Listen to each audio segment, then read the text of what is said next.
So I'm here with the Barrel Stove Combo. We're back here in the green room at the Remington. I'm here with Vinnie, Rebecca, and Eric, and we're going to talk a little bit about their band. So you guys are a three-piece jazz band, and you've been together for like 20 years. So can you kind of tell me how y'all got together? Well, Purple Frog Guards used to do this party where it was salsa days, and I was working with Mike Jopek on the political campaign, and he said, bring your drums down to our party because it did like an open mic, and then I met Eric there, and then we all kind of like met, so that he knew this other guy, David, and that's in our bio, the experimental folk band we talk about, and David Knopfsinger, and then we kind of like were in a band together there, and Rebecca joined that band on flute and saxophone, started playing her saxophone a little bit shortly after that. And then we were playing in that band with a bass player, and the bass player quit, or sort of. He went and joined another band, and Eric picked up the 8-string guitar, which was pretty revolutionary at the time. Yeah. And then the OG story. So he started playing. That has 3 bass strings and 5 guitar strings. So he started playing that, and that kind of mimics kind of an organ sound. So you see in a lot of jazz bands, there's an organ trio, and there's not a bass.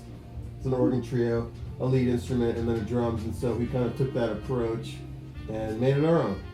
So when you guys got together all those years ago, I guess maybe first, could you tell me a little about the folk band you were in and kind of like what that was like? So it was all built around this guy, David Knopfsinger, who was the songwriter, and I had started working with him, and as Vinnie mentioned, he kind of folded in, and then we brought Rebecca in.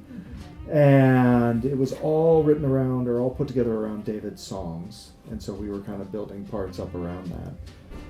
Not very jazzy, but we all are fans of jazz, so we brought a lot of jazz influence into that. I guess that was probably where we started realizing things like In a Silent Way, we started playing Miles Davis tunes as background to some of his raps and songs. The parts were pretty improvisational in that band. Yeah. And you guys were... Yeah, that's true. I had more fixed parts. But yeah, so that kind of gave us the chance to work out together and get to know each other musically. Gave me a chance to pick up the 8-string when the bass player left. That I'd been kind of looking for an excuse to spend a lot of money on a guitar, and I found it. And it was a great project. Always nice to have an excuse to spend a bunch of money on a guitar. Yeah, totally. Yeah. Not that we really need the excuse, but... So I guess you guys were just pretty drawn to jazz, and you started noticing that you all liked it? I had grown up playing it. I play saxophone as well, and so I played it in jazz band in high school and junior high. And I don't know what your guys' exposure to jazz was, but I'm always looking for ways to play it. Yeah, I was always interested in it, and I actually tried to get involved in college, and at the time I was just playing flute, and it was more of a classical emphasis. I think I tried to get into a class, and the instructor said that they had too many saxophones already doubling on flute. Oh. So I felt like I didn't have an in there, and I kind of let that defeat me for a while, which I shouldn't have, but then, it wasn't until much later that I just, became self-taught, and that, I didn't pick up the sax until after the folk band. The folk band, and when we started playing together. I forget that at the beginning you were mostly flute with this band, and the saxophone started working in. Right. Yeah, that was a long time ago. Mm-hmm. Yeah, both are really fun instruments. Yeah, especially jazz flute. It's so different and lively. How was that transition for you, but from classical to jazz? Because I listened to jazz, and because working with David and that band was just a great stepstone, because it was really improvisational. It wasn't jazz, but it was just, I felt more free to improvise. And there were some other bands that we tried.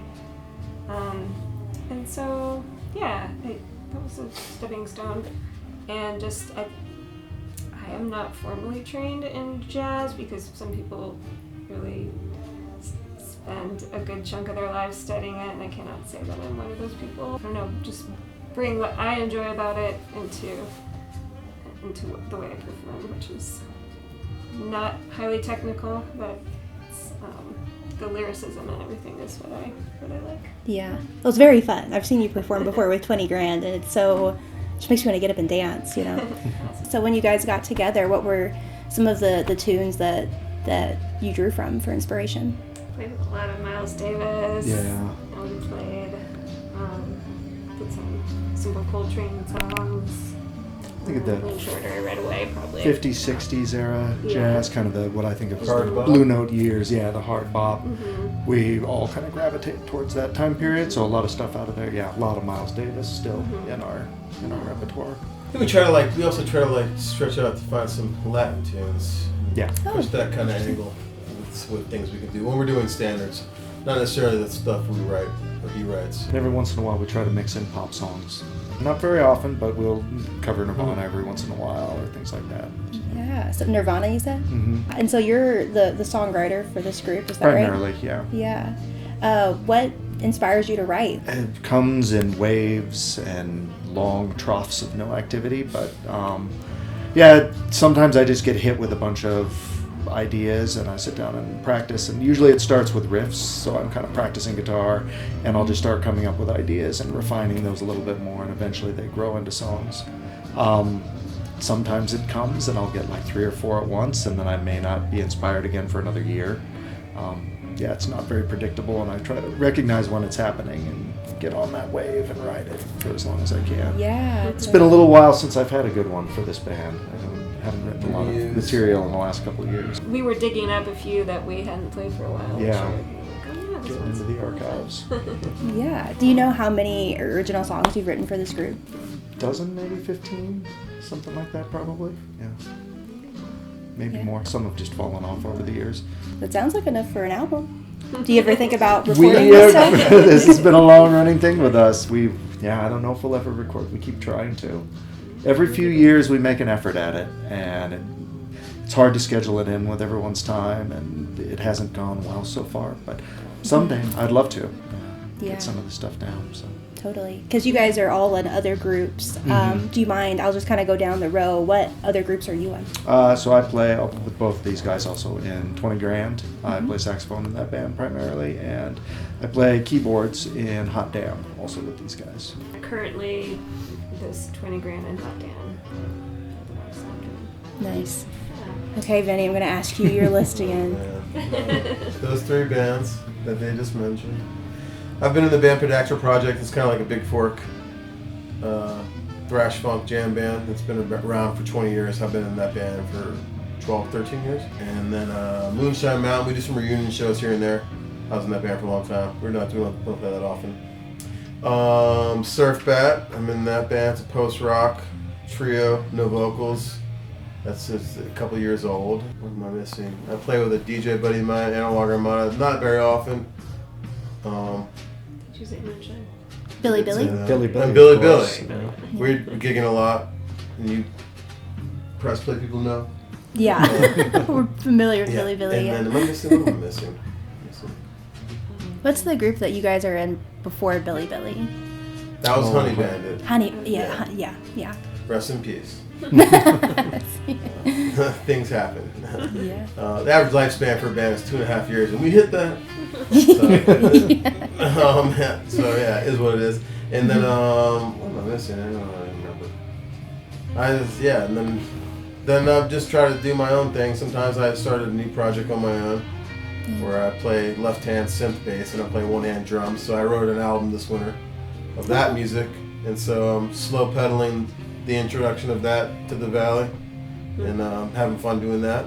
Writing my own songs in my own way, you know. Like I love playing Eric's songs, and I love playing the originals in 20 Grand. We do, and that's the first time I've been able to write my own music for any project, and so be on the lookout for that.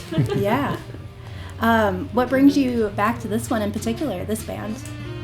Friendship is the basis of it. Yeah. We all are really good friends, and so we understand. Yeah. Oh, I didn't know The best of that. friends over there. Truly, They yeah. are married. We are. We communicate really well. We get along really well. Yeah, we've We had a don't- similar approach to music, I'd say, Yeah. over the years. That it's just been very easy for us to work with each other. We're all pretty responsible. We show up and do our stuff, which is always nice to find a good group of people to do that with. Eric has to put up with a couple dynamics once in a while. Yeah, not very often. It's 20 years as a third wheel. In my next book. It is hard though. I mean, not hard, but it's hard to find out the ways to make it work. And we've been doing it for a long time. And I know Eric's rhythm of his life, and I know what he does, and I know when he's ready to practice or when he's too busy to book a gig.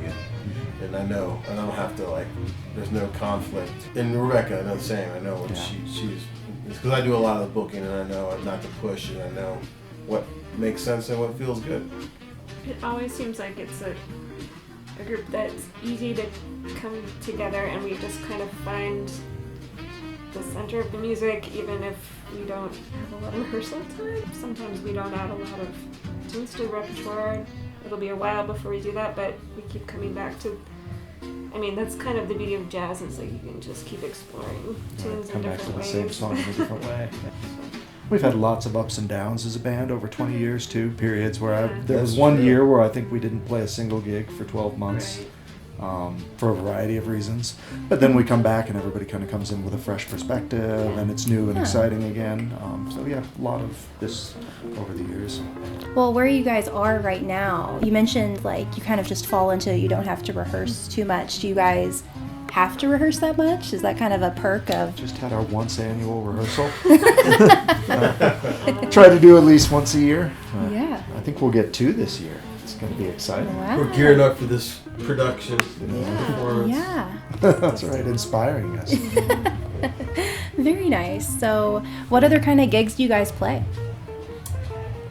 Mostly, I would say restaurants, cocktail hours, bars, but not the late night bars like the Remington or the that kind of stuff. A lot of dinner hour type gigs, cocktail hours. Some benefits here and there. Yeah, private events, Weddings. weddings every once in a while we'll pick up. People want to do a cocktail hour for their wedding if they're smart and cool. They'll hire a jazz band. Jazz band for the cocktail hour. That's right. They're Very cool. classy. Yeah, classy choice. Do you guys have anything big coming up this summer, or even later than that you want to chat about? Playing this press play concert. Yeah, you may have heard about this. Yeah, It's gonna be pretty Just a exciting. little thing. Yeah. If you're cool, you'll come. it's actually a fairly light summer for this Yeah. band. One of our steady gigs that we've had for quite a few years has sort of dried up a little bit. So we're in one of those transition periods where we'll find some new stuff, but it's a good excuse for us to go try playing other places and hunting out other gigs. Or to hit the studio. Or to hit the studio. Oh. Summer's a rough time for that, as you're I'm well talking aware. about the fall. Are the studios around here busy in the summertime? No, we're all busy. Oh, Vinny's gotcha. playing 5 gigs a week, so We'll probably just record at Eric's house. He has a bunch Yeah, I of have good stuff. Good setup. amateur studio in my place. So. Nice. Yeah. It's Yeah, always maybe nice. we'll do that in September. So That's what I'm maybe that saying. look forward to. Well, thank you guys so much Yeah, for thank chatting you. with me Yeah. today. We're super excited to have you come by for press play. Yeah. Awesome. Thank you, Taylor.